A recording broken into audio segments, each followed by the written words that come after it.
SIREN, the Services, Immigrants, Rights and Education Network, held a legislative breakfast to state and make clear why we need an immigration reform and why we need it now. The reason why we're caught in that time constraint is because after the first quarter of 2010, then we're going to be facing primaries, right?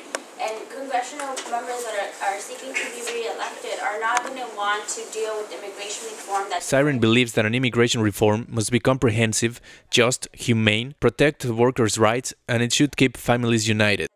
There have been positive signs recently in the immigration debate. Congressman Luis Gutierrez from Illinois has gained momentum and keeps pushing for a reform this year. On October 13, he also said, I'm releasing my principles for immigration reform, and I'm thinking of introducing legislation soon thereafter. Secretary of Homeland Security, Janet Napolitano, who visited her own alma mater a few weeks ago, Santa Clara University, has also said that an immigration reform is needed, and she said that in early 2010, legislation will start to move. In addition, the anti-immigration movement has received strong hits lately, as their efforts to gather people at anti-immigrant movements have failed.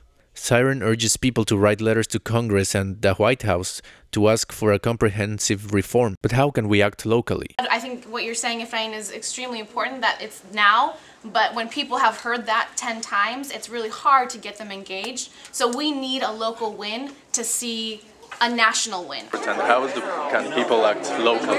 What can we do?